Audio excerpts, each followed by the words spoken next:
Buenos días. Entonces, estamos en esta serie y antes de comenzar, por si nos visitan o son nuevos en la iglesia o todavía se preguntan qué es lo que hacemos con la enseñanza, la forma que enseñamos es una forma expositiva, simple. Agarramos libros enteros de la Biblia, agarramos Malaquías, Santiago y en este caso 1 Corintios. Y vamos a pasaje por pasaje, capítulo por capítulo, versículo por versículo. Y hay pasajes que son fáciles, hay pasajes que son mucho más confrontativos, hay pasajes que son un poco más difíciles de enseñar, pero una de las cosas positivas de enseñar de este modo es que llegamos a un pasaje y simplemente enseñamos lo que está en el pasaje. Entonces quita un poco esta parte de enseñar algo que queramos enseñar o algo que queramos meter en medio de todo eso, sino simplemente el pasaje y lo que está hablando y es lo que presentamos. Y es más, esta mañana el pasaje, la primera parte del pasaje es, yo le llamo un poco, no confrontativa, sino puede tener unos aspectos difíciles por el abuso que ha habido culturalmente en este tipo de temas. Donde meditaba y pensaba sobre un video que me mandaron una vez donde estaba alguien, creo que era un pastor, y decía, el video iba así como que cierran las puertas, nadie sale, Dios me acaba de decir que tenemos que recoger no sé cuántos miles de dólares.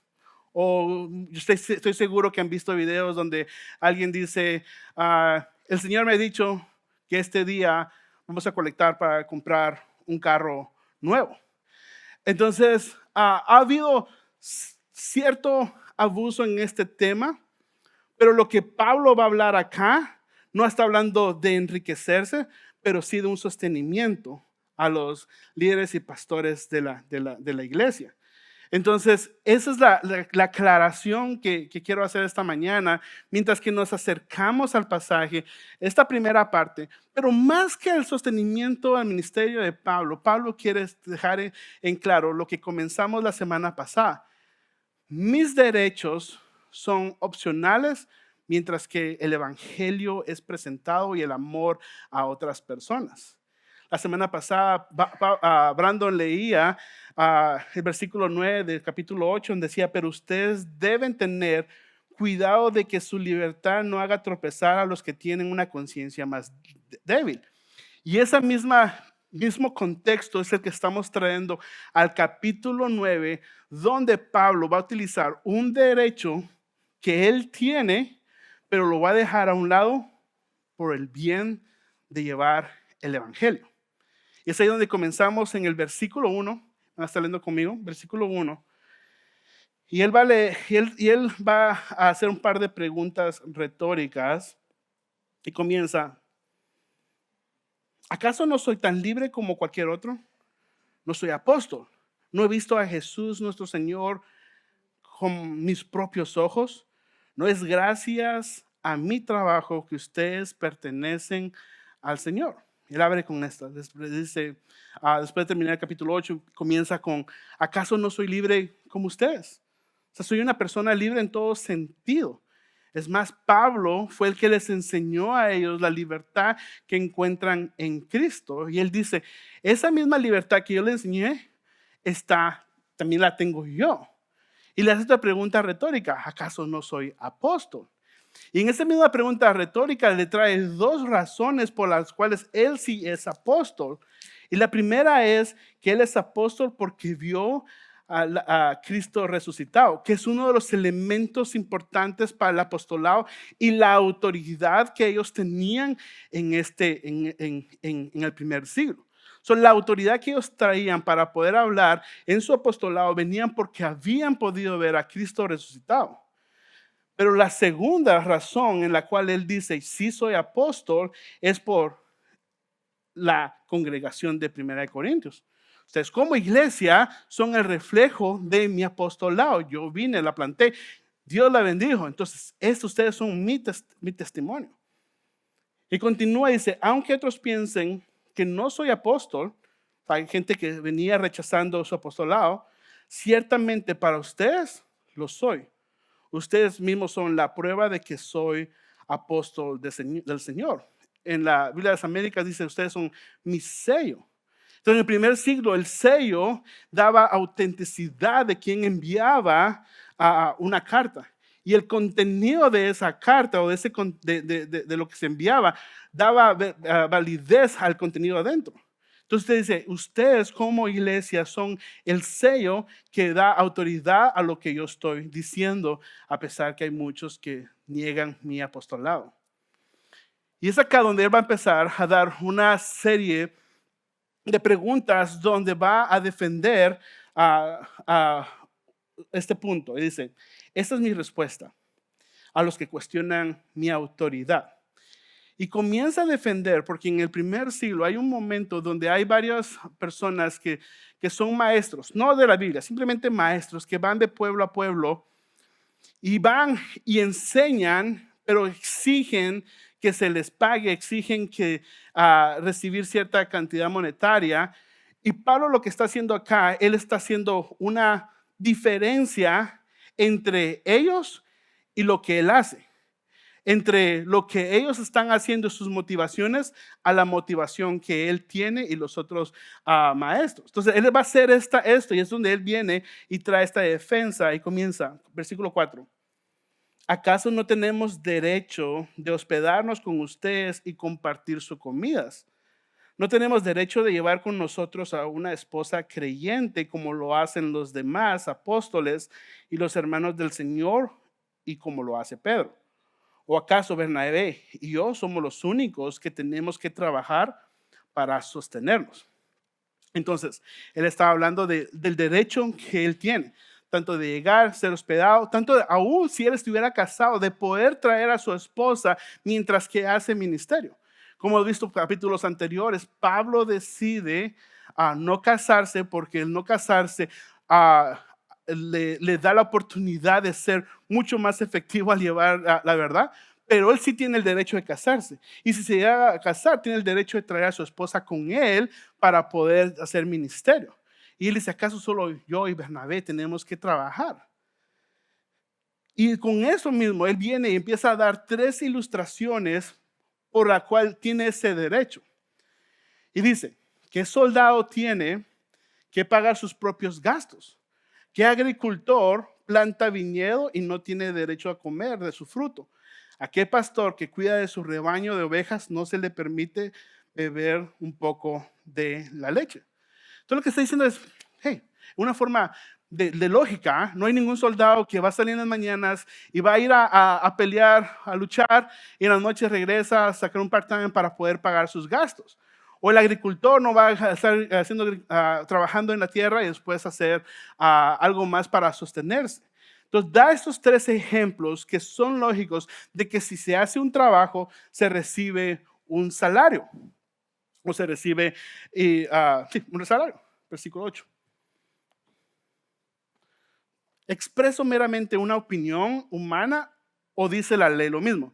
O sea, él está pensando como la gente está pensando. Entonces está diciendo, lo más seguro van a pensar que simplemente es mi opinión, pero no, la ley lo dice también. Porque la ley de Moisés dice, no le pongas bozal al buey para impedirle que coma mientras trilla el grano. ¿Acaso pensaba Dios únicamente en bueyes cuando dijo eso? El principio de los que trabajadores reciben un beneficio no es simplemente meramente una opinión de Pablo, sino también viene en las escrituras. Dios mismo deja eso establecido. Entonces lo deja acá y dice, si Dios está preocupado por el buey, ¿cuánto más por los que le sirven a él? Es más, Pablo viene y trae este punto y se lo escribe también a Timoteo en una de las cartas pastorales que conocemos. Y en Timoteo, Pablo dice lo siguiente. Los ancianos que cumplan, con ancianos está hablando de pastores, líderes, gente que está autoridades de la iglesia, que cumplen bien su función, deberían ser respetados y bien remunerados, o doble porción en otras versiones, en particular los que trabajan con esmero, tanto en la predicación como en la enseñanza. Pues la escritura dice, no le pongas bozal al buey para impedirle que coma mientras que tría. O sea, trae el mismo pasaje, el mismo principio. Lo mismo le está diciendo a Timoteo sobre esta situación, donde Dios mismo ha dejado esto establecido para que pueda haber, se pueda mantener a los que trabajan para Él. Luego dice, el versículo 12, dice, si ustedes sostienen a otros que les predican, ¿no deberíamos nosotros a un mayor derecho que nos sostengan? Pero nunca nos hemos valido de ese derecho. Preferimos soportar cualquier cosa antes de ser un obstáculo a la buena noticia acerca de Cristo. Ese es otro punto que él trae. Es una cuarta razón en la cual está explicando el por qué. Si ustedes están sosteniendo a ellos, cuánto más nosotros que hemos invertido en ustedes. Pero al mismo tiempo, en su carta, él está diciendo, pero nunca nos hemos valido de ese derecho. Nuevamente, pongan atención. Él sigue con el tema de tener derecho a algo y va a continuar con ese derecho en los siguientes versículos. Versículo 13. ¿No se dan cuenta de que los que trabajan en el templo obtienen sus alimentos de las ofrendas que llevan al templo, y los que sirven en el altar reciben una porción de lo que se ofrece como sacrificio? Vuelve y vuelve a traer otro ejemplo del cual este patrón es universal, se ha visto a través de las ofrendas que traen al templo. Es malo, podemos llevar un poco más allá, porque antes de ser establecido el pueblo de Israel, hay un momento donde está Abraham y tiene este encuentro con el sacerdote Melquisedec.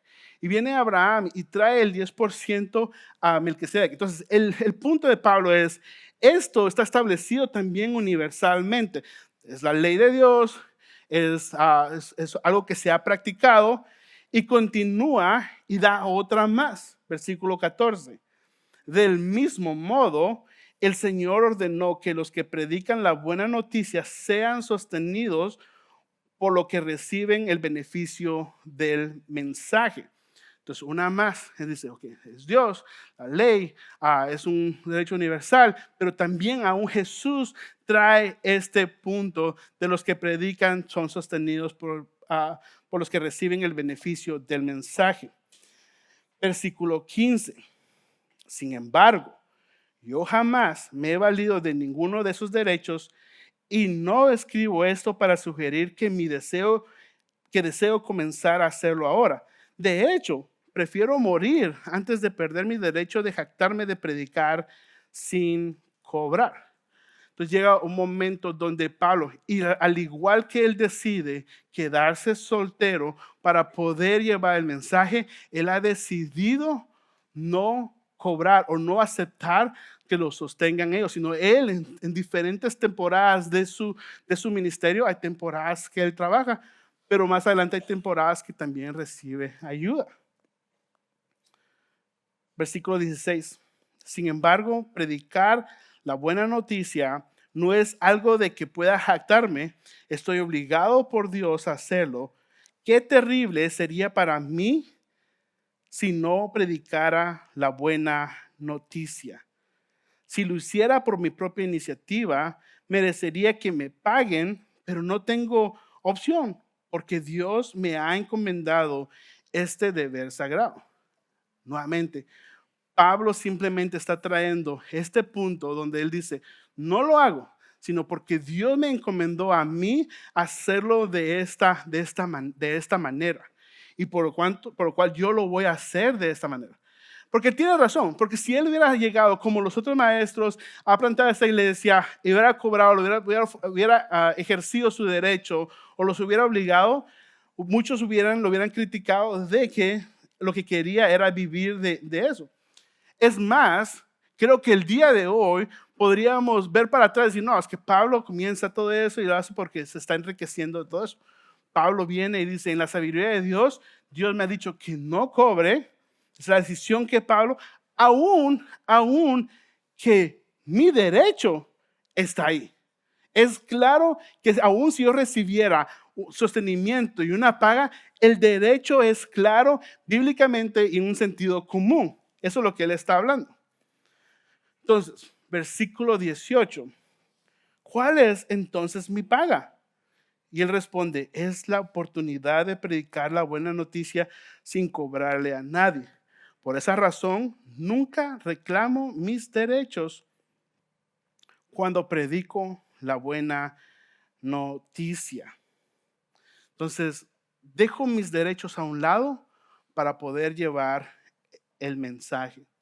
Versículo 19.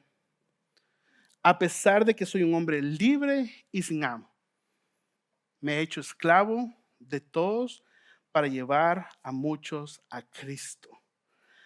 A pesar de que no tengo ataduras de nada, a pesar que soy libre, a pesar que yo puedo hacer lo que yo quiera, yo, dice Pablo, en una versión dice siervo, pero lo más cercano es me he hecho esclavo. Me he hecho esclavo a ustedes. He entregado el control de todas mis preferencias y las perspectivas por las perspectivas del Evangelio. No reclamo derechos sobre nada. Ahora lo único que me importa es ganar a otros. Pablo está diciendo que no importa que se someta a otras personas mientras que eso le dé la oportunidad de poder compartir esas noticias que él trae. Dice, yo me quito este derecho a ser libre y me hago esclavo de ustedes. O sea, me hago que ustedes tengan cierta autoridad sobre mí, a pesar que soy libre. Versículo 20. Cuando estaba con los judíos, vivía como un judío para llevar a los judíos a Cristo. Cuando estaba con los que siguen la ley judía, yo también vivía bajo esa ley. A pesar de que no estoy sujeto a la ley, me sujetaba a ella para poder llevar a Cristo a los que estaban bajo la ley. Pablo dice, hay un momento donde yo me empiezo a sujetar. Están los judíos, los que están bajo la ley, y yo me transformo a vivir como ellos. No cambia su teología, no cambia su verdad, no cambia que ahora es a través de hacer esos sacrificios y estas obras que ahora son aceptados. No. Él sigue claramente en lo que es, en el mensaje, pero él dice, yo me convierto para poder hablarles a estas personas y poder estar ahí. ¿Cómo se ve eso? En Guatemala, mi país, y creo que en muchos de nuestros países de Latinoamérica, el ser creyente, seguidor de Jesús y tomar una copa de vino o una cerveza en un almuerzo es visto mal. Entonces, al menos en mi país, si usted es creyente y lo ven tomando una cerveza, ¿qué está haciendo? O sea, es juzgado. O sea, no se puede.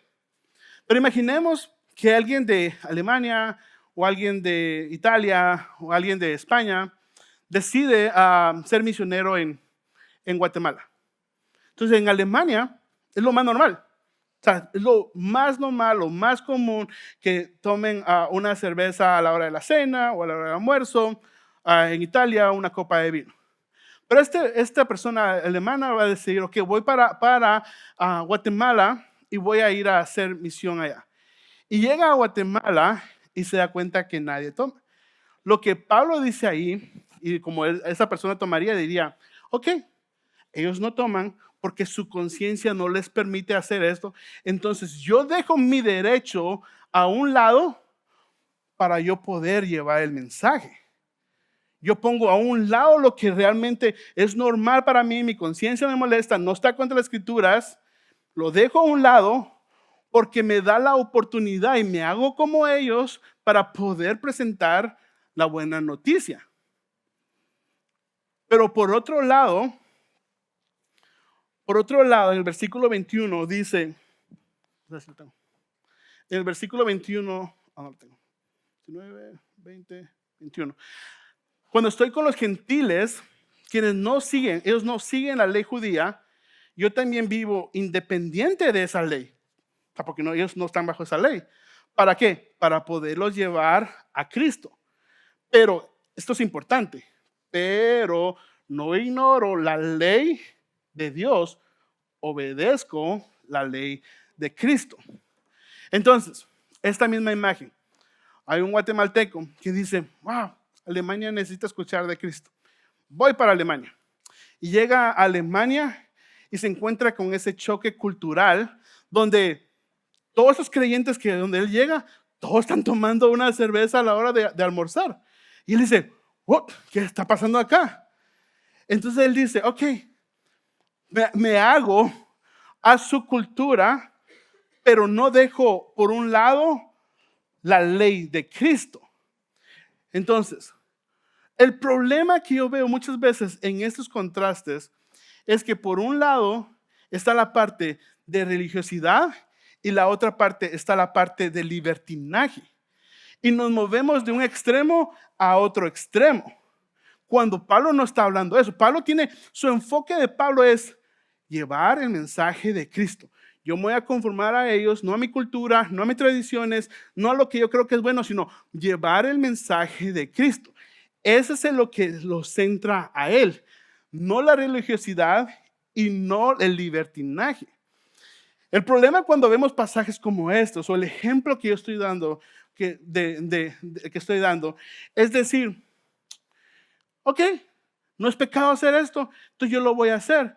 Y nuestra mente empieza a pensar, ¿hasta cuánto tengo que hacer antes que esto se vuelva pecado? Y ese es un mal acercamiento que tenemos a las cosas, porque no es cuánto yo puedo estar solo con mi novia, cuánto puedo besar antes que se vuelva pecado, cuánto puedo endeudarme antes que esto se vuelva pecado, cuánto puedo ser ahorrativo antes que esto se vuelva pecado. La idea no es esa. La pregunta que tenemos que hacer es cómo el filtro de las escrituras está filtrando mis decisiones por el mensaje del testimonio para poder hablar a otros. Entonces estamos en esa tensión donde tenemos libertad en Cristo, pero estamos filtrando con las escrituras. Pero la pregunta es cómo filtramos nuestras decisiones. Y es ahí donde a veces fallamos porque no las filtramos a través de obedecer la ley de Cristo. Y por eso es tan importante poder pasar tiempo en las escrituras. Porque son las escrituras las que van transformando la forma en que pensamos y en la forma que tomamos decisiones. No tomamos simplemente decisiones por lo que yo pienso que es correcto, pero en un contexto claro. Decimos, ok, mi conciencia me permite hacer esto porque las escrituras me permiten. Mi conciencia me dice no hacer esto porque las escrituras me dicen no hacerlo. Entonces dejamos que sea la palabra de Dios a través de su Espíritu que nos guía para poder tomar estas decisiones. Y Pablo dice, yo me estoy transformando acá, no como hipócrita, sino simplemente para poder tener la oportunidad de poder llevar el mensaje, de poder hablarles, pero no dejo que ni la ley, ni la cultura, ni el libertinaje me guíe, sino lo que me guía es Cristo, al obedecerlo a Él y seguir la ley de Cristo. Él tiene claridad en lo que está haciendo. Y a veces utilizamos esto para decir, no, es que yo estoy voy a tal lugar porque es mi derecho. Pero uno tiene que pensar cómo esto afecta a otras personas, mi testimonio, en cómo yo lo estoy haciendo. Entonces, simplemente, porque este alemán tenga el derecho o la libertad o su conciencia le permita para hacer eso, no significa que él tiene que imponer ese derecho. Él tiene que ser como Pablo, ser esclavo, dejar sus derechos a un lado por el bien de poder llevar el mensaje.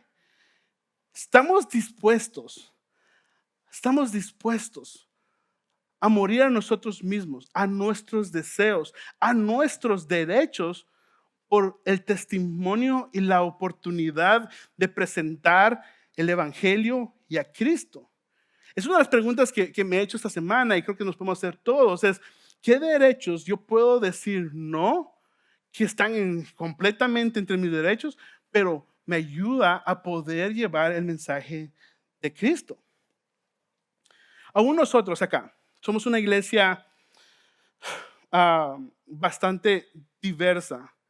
Ah, por un lado, hay personas que vienen con un trasfondo ah, cristiano, un poco más estructurado, un poco más estricto. Llegaron a conocer a Cristo usando una Biblia Reina Valera, con una manera de vestir más conservadora y con tradiciones con las que crecieron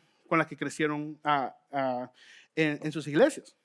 Pero por otro lado, hay personas que conocieron a Cristo desde un contexto donde se enfatiza mucho más la libertad en Cristo, pero usan versiones como la nueva traducción viviente, tienen más libertad en cómo se visten y a veces defienden su libertad a punto de mirar o incluso a juzgar a otros. Esa es la realidad de donde estamos acá. Vamos, hay algunos que traen ese contexto de decir, no, es que tiene que ser así, tenemos la tradición, lo hacíamos así y todo tiene que ser de esta manera. Y por otro lado están los que, no, pero estamos en libertad en Cristo, entonces yo puedo hacer lo que yo quiera, entonces nadie me puede juzgar. Y ambas son reales. Pero no porque sean reales, nos tenemos que sentar en esas verdades y no poder movernos a poder llevar el evangelio y poder testificar bien. O sea, no estamos hablando de uniformidad dentro de la iglesia local. Estamos hablando de unidad dentro de esta iglesia local, que es muy diferente. Uniformidad, todos nos parecemos, hablamos y nos parecemos igual. Unidad, tenemos una misión como Pablo clara a dónde nos estamos moviendo. Pero también hay un tercer grupo acá que todavía no conocen de Cristo y que están aquí tratando de entender qué es lo que están haciendo, por qué hacen eso y su vocabulario es diferente. Y está bien, bienvenidos, siéntanse en casa. Dios los tiene acá por alguna razón donde ustedes pueden escuchar el mensaje de Cristo. Esto es lo que predicamos, Cristo resucitado, ese es nuestro mensaje. Y Dios los ha traído de una u otra manera. Nuevamente, es la unidad donde tenemos el enfoque del mensaje de Cristo. Nos sometemos a la ley de Cristo, a la verdad de Dios revelada en su palabra. Entonces, nuevamente, Pablo hasta este momento, la primera sección es grande, donde él está hablando sobre dejar su derecho de ser sostenido por amor a los otros. Está dando acá también, hablando de poder ser tanto en la ley judía como con los gentiles. Y continúa, en el versículo 22, dice, cuando estoy con los que son débiles, me hago débil con ellos, porque deseo llevar a los débiles a Cristo. Si con todos trato de encontrarme algo que tengamos en común y todo posible, ¿para qué? Para salvar a algunos. Esa es la razón. Nuevamente, él está enfocado. O sea, Pablo está enfocado qué es lo que él quiere hacer. No es lo económico, no es ser aceptado, no es nada. Él dice, hago todo esto por salvar a otros, por llevar el mensaje, que puedan escuchar las buenas noticias de salvación de Jesucristo, lo que Él puede hacer en sus vidas, la transformación real de acá, pero también de un futuro. Ese es el mensaje de Pablo, su pasión que Él tiene. Y dice, hago lo que sea para difundir las buenas noticias y participar de sus bendiciones. Lo hago. No por simplemente las bendiciones materiales, pero sé lo que recibo, dice Pablo, a nivel que Dios es el que da y que responde en esas bendiciones. Versículo 24. Y es acá donde va a traer un ejemplo mucho más práctico a esta congregación donde, donde les va a hablar directamente a ellos, trayendo el ejemplo de atletas. Y dice, ¿no se dan cuenta de que una carrera todos corren, pero solo una persona se lleva el premio? Así que corran para ganar. Pablo está diciendo, todos entran a correr, pero solo una persona gana. ¿Quién es la persona que gana? Es la que va más rápido y la que ha entrenado, es la que está enfocada. Y él dice, todos corran para ganar. me venía a la mente esta imagen. Hay una carrera en Disney que se llama el maratón de Disney. Creo que la hacen una vez al año. Y es súper famosa. Miles de personas se meten a esa carrera. Siempre van a conversaciones de, he estado corriendo un par de semanas, yo creo que sería divertido ir a Disney a hacer la carrera. Yo creo que voy a estar listo. Yo creo que aunque sea caminando lo puedo hacer. Va a ser divertido. Entonces, pero hay unas señoras que les llaman The Balloon Ladies. Las señoras del globito, no sé cómo le llaman en su país, del globo. Son las señoras del globo, de Balloon Ladies. Ellas tienen la misión de correr a 16 minutos por milla. Ese es el ritmo, 16 minutos por milla. Eso es donde ellas van corriendo. Y la misión es mantener ese paso. Cuando la persona que va corriendo se queda atrás de ellas, queda descalificada, out. Porque la misión es correr la carrera en 5 horas o menos. Si usted no puede correr a 16 minutos la milla promedio, usted no va a terminar la carrera.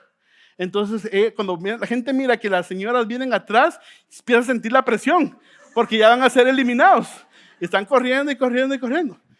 Pablo está diciendo en este pasaje, y dice, no sean como el montón, sino sean como los que van al frente, que están corriendo para ganar.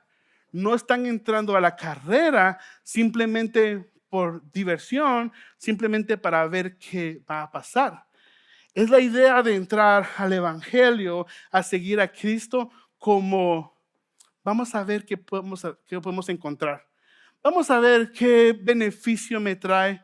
Yo creo que un poquito de esto y un poquito de esto, y Jesús en medio de todo eso va a estar bien.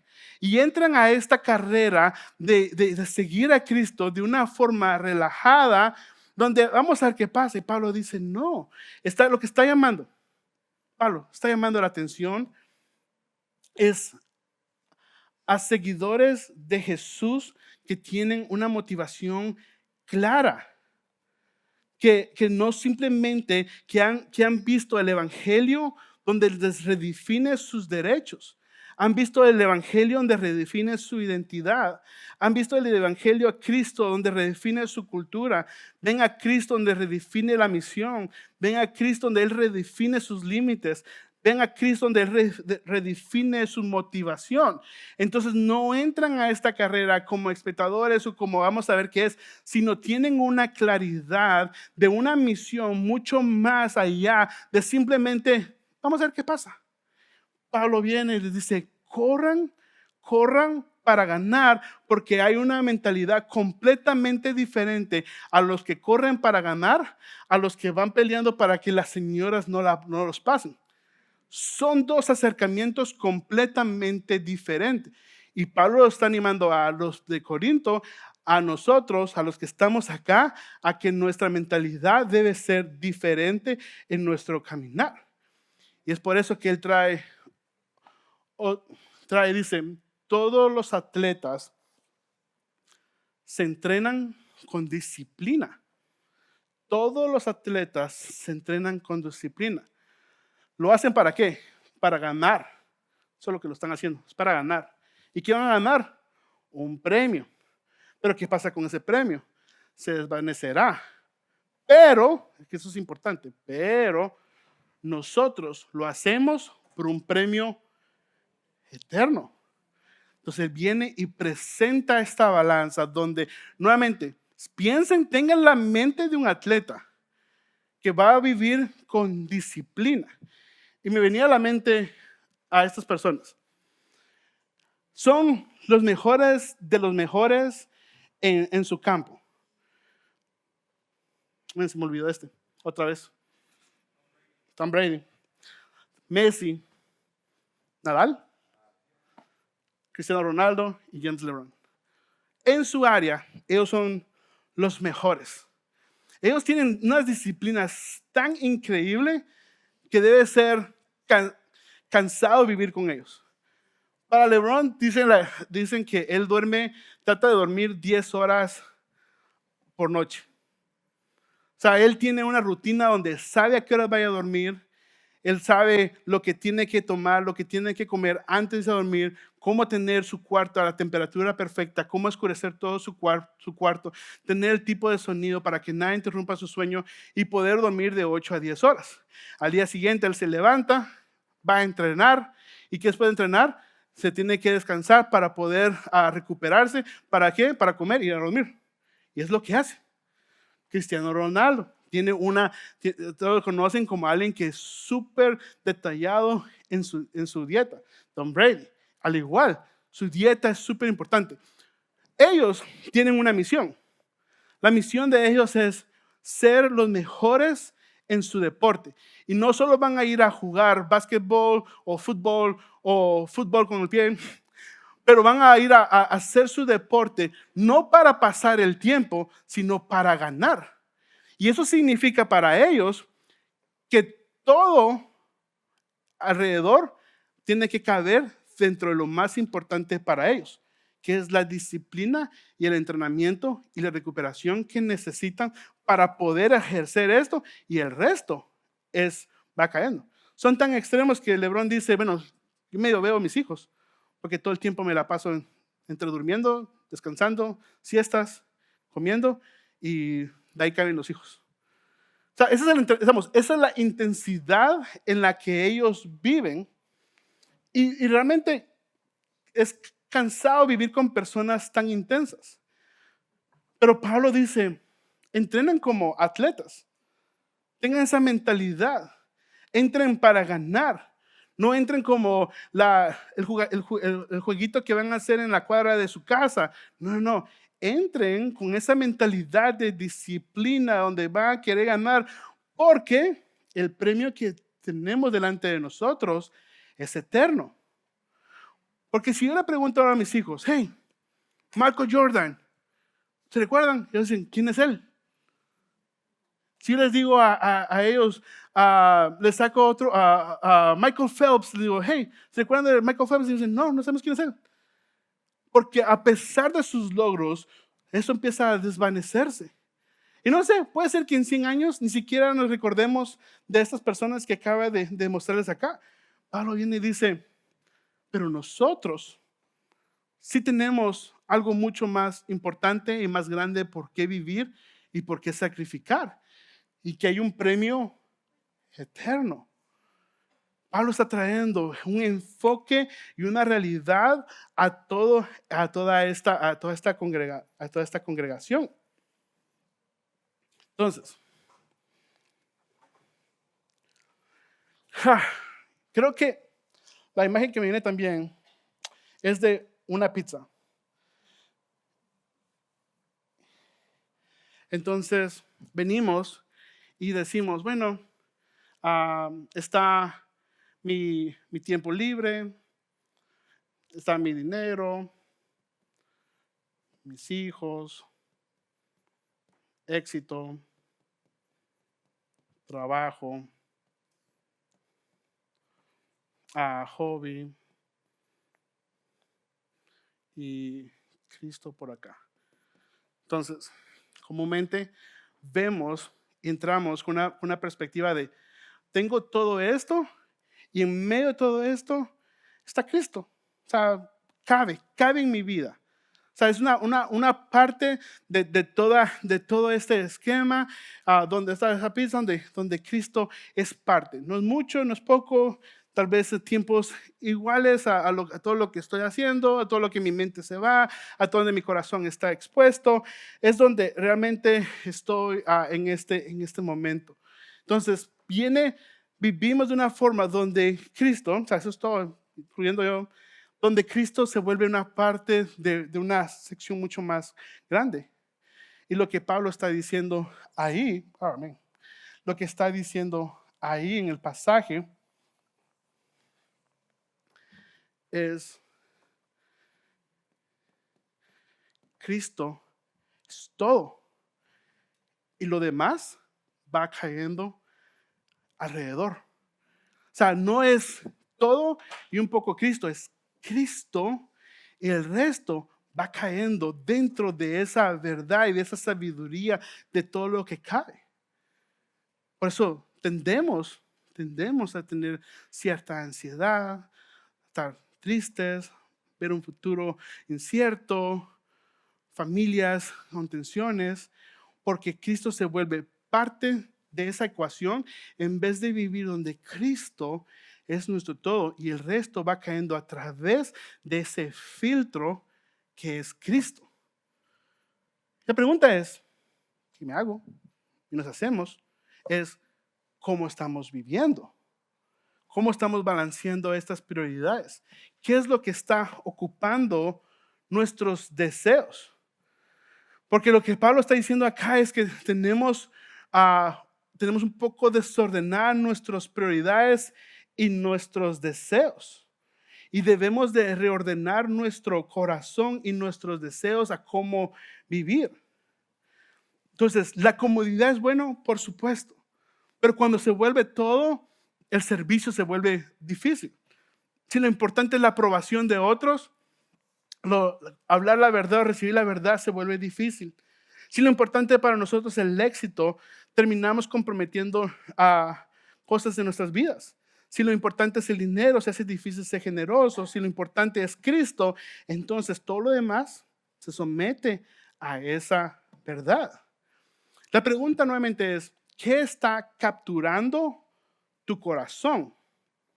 ¿Qué está capturando tu corazón? Es lo que Pablo está diciendo. Porque aquí es claro. Para Pablo, lo que captura su corazón y sus pensamientos es Cristo. ¿Sabe? Él tuvo que haber sido cansado de seguirlo. Porque digamos, todo lo que él está haciendo es su corazón y sus pensamientos es Cristo. Entonces, la pregunta que todos nos debemos hacer, todos, ¿qué está capturando mis emociones y mi corazón que se ha vuelto más importante? Si es Cristo, el resto cabe ahí. Pero si es algo más, ¿qué está afectando en tus prioridades? Nuevamente, ¿qué está capturando tu corazón, tu mente, tus pensamientos? Donde ese tiempo donde estás a solas y nada te está molestando, los niños están durmiendo y tienes tiempo para pensar y empieza tu mente a volar. ¿Qué es lo que está capturando? Porque en lo que se van nuestros pensamientos, ahí está nuestro Dios. Ahí está nuestro deseo. Entonces viene Pablo y dice, con todo eso, él está diciendo, sean como esos atletas, disciplínense, vivan para una misión mucho más grande. Nos está animando a todos nosotros a vivir de esa manera. En otro pasaje, solo para unir todas estas ideas, en otro pasaje, en Hebreos 12, 1 y 2, el autor de Hebreos dice algo similar y dice, por lo tanto, ya que estamos rodeados por una enorme multitud de testigos de la misma vida de fe, quitémonos todo peso que nos impida correr, especialmente el pecado, que tan fácilmente nos hace tropezar. ¿Hay pecado? Quítalo. Y corramos con perseverancia la carrera que Dios nos ha puesto por delante. La misma idea, corramos con perseverancia la carrera que Dios nos ha dado. Y esto lo hacemos ¿cómo? Al fijar nuestra mirada ¿en quién? En Jesús, que es el campeón que inicia y perfecciona nuestra fe. Entonces no es simplemente lo tengo que hacer, ¿sabes? Un atleta, un Cristiano Ronaldo, no se levanta, tengo que ir a entrenar. Él dice, voy a ir a entrenar. O sea, su mente es completamente diferente. Él no está como, tengo que hacerlo otra vez. No, él dice, tengo que ganar el campeonato. Y no simplemente es hacerlo porque tengo que hacerlo, pero cuando el enfoque es completamente diferente, las emociones y lo que sigue también lo acompaña. Y acá dice, si fijan su mirada en quién, en Jesús, eso te da motivación por qué vas a hacer las cosas. ¿Quién es qué? El campeón que inicia y perfecciona. Entonces me imagino que está Nadal, está con la raqueta y tú estás ahí aprendiendo de él y estás viendo exactamente cómo lo está haciendo. Que lo hace de esta forma. Miras a Messi, mira cómo pateas, tienes la oportunidad de estar delante de él y ver cómo lo está haciendo y estás copiando exactamente cómo lo está haciendo. ¿Por qué? Porque tu mirada está fija en él. Y esa es la misma idea que estos pasajes nos dejan. ¿Dónde estás poniendo tu mirada? Porque de donde estás poniendo tu mirada va a afectar el resto de tus decisiones que van alrededor de tu dinero, de tu éxito, de cómo ahorras, de cómo gastas, de cómo vives, de cómo sacrificas, de lo que estás haciendo en tu familia, con tus hijos. Todo eso va a ser afectado. Y todo eso afecta. Entonces, 1 Corintios 9, Pablo nos trae, dice, tus derechos, qué bueno, pero llevar el nombre de Cristo tiene más importancia. Cómo vives, cómo te disciplinas, es bueno. Vives con la imagen de Cristo delante de ti, donde puedes encontrar el gozo de servirle a Él por lo que Él ha hecho por ti y por mí. ¿Ok? Oremos. Padre, gracias por esta oportunidad que nos das de poder abrir las escrituras y, Padre, poder ser confrontados una vez más. Confesamos, Padre, que tendemos a vivir maneras donde estamos desenfocados. Nuestras emociones, nuestro gozo están en otras cosas, en otros ídolos, más que en Cristo. Lo confesamos, Padre. Pero, Padre, mientras que somos confrontados esta mañana con tu palabra, Padre, rogamos como congregación que tú nos ayudes a alinear nuestros deseos, nuestras metas, nuestra mirada a Cristo para vivir bajo su mandato, bajo su liderazgo. Padre, que Él sea nuestro campeón, que lo podamos ver, que lo podamos creer. Padre, te necesitamos porque no lo podemos hacer por nuestra propia fuerza ni por nuestro propio deseo, pero sí a través de tu Espíritu que ahora vive en nosotros, podemos responder de esa manera. Y Padre, ayúdanos. Te rogamos que podamos ser una iglesia unida, con un enfoque claro, que Cristo es Rey y Señor de nuestras vidas. Te amamos, Padre. En nombre de Cristo Jesús. Amén.